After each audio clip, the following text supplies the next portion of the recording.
günlərin bakteriya məsələlərinin həlli qaydasını öyrədəcəm. Bakteriya məsələlərini həll edərkən mən özüm həmişə disturdan istifadə etmişəm. Disturumuz belədir. NT bərabərdir. N0 vurulsun 2 üstü N. Bilirik ki, bakteriyalar ya 20 ya da 30 dəqiqədən bir bölünür. Maksimum sürətlə bölünür deyəndə 20 dəqiqəni götürəsiniz. Minimumdan bölünür deyəndə 30 dəqiqəni. Onu orada sizə verəcək. T də bərabərdir. Saatda bölünməyə gedir. Məsələn, 20 dəqiqə ilə böləndə 20-yə və yaxud da ki, 30-la desən, zamanı 30-a bölüb 2 üstü N-i alırsan. İndi bu NT nə deməkdir? NT müəyyən zaman ərzində əmələ gələn bakteriyaların sayıdır. Tutaq ki, 1 saat ərzində neçə bakteriya əmələ gəlir? Buraya yazırım, bax, əmələ gələn bakteriya. Əmələ gələn bakteriya. N0 nədir? N0 zamanı bölünməyə daxil olan bakteriyaların sayıdır. Yəni, ilkin bakteriyaların sayıdır. N0 ilkin bakteriya. İndi məsələn, yazanda başa düşəcəksiniz. Tam aydın. Bakteriya. Burada da T zamandır. Zaman. Yaxşı. Bir də məsələ şərti qoyum sizdən ötürü. Tutaq ki, deyir ki, 2 saat ərzində bir bakteriya hüceyrəsindən neçə bakteriya əmələ gəlir? Və yaxud da ki, şimdi yaranır. Neçə bakteriya yaranır?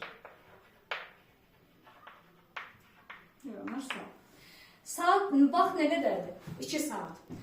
Saatı tapmaq götür, saatı mütləq dəqiqəyə çevirməliyik. Yəni, mən əgər heç nə verməyibsə, birinci 20 ilə hesablayacaqsınız. Minimum falan deməyib ya da maksimum deməyib. 20 ilə hesablayasınız. 2 saatımız neçə dəqiqədir? Bax, bu düsturun ardı ilə gedirəm. 2 saatımız neçə dəqiqədir? 2 vurulsun 60'da, 120. Bölünsün 20'yə. Neçə oldu? 6 oldu, eləmi? Yazırıq 2 üstü 6. Başlanğıc bakteriyamız nə qədərdir? NT düsturda qoyaq. Neçə bakteriya var? 1. 1 vurulsun 2 üstü N deyirdik. N nə tapdıq? T'miz 2 vurulsun 60, yəni 120 dəqiqanı 20'yə böldüm, 2 üstü 6 tapdım. Gəlin görə 2 üstü 6 neçə deməkdir? 2 2 4, 8, 16, 32, 64. 1 vurulsan 64'ə neçə bakteriya mənə gəldi? 64. Demək, 2 saat ərzində bir bakteriya hüceyrəsindən 64 dənə bakteriya yaranır. Başlanğıc bakteriyaların sayını zamana vurduq və aldıq 64. Bu maksimum sürətlə bölünməlidir. Minimumdan olsaydı 30'a böləcəkdik. Burada belə bir sual da verə bilər uşaqlar sizə. Bəs bölünməyə neçə bakteriya məruz qaldı? Bölünməyə məruz qalan bakteriyaların sayını tapmaqdan ötürü isə NT çıxılsın N0 yazacağıq. Yəni, əmələ gələn bakteriyaların sayından başlanğıc bakteriyanın sayını çıxacaq. Əmələ gələn neçə bakteriyamız? 64. Başlanğıc bakteriyamız nə edir? 1. Demək, bölünməyə neçə bakteriya məruz qaldı? 63-də bölünməyə məruz qalan bakteriyaların sayını. Bu düsturu əgər düzgün tətbiq eləməyi bacaracaqsınızsa, demək olar ki, siz bütün bakteriya məsələlərini rahatlıqla həll edə bilərsiniz. Fən müsabiqəsində də yəni, o dərəcədə çətin suallar düşməyəcək bakteriya ilə bağlı, mən də düşünürəm.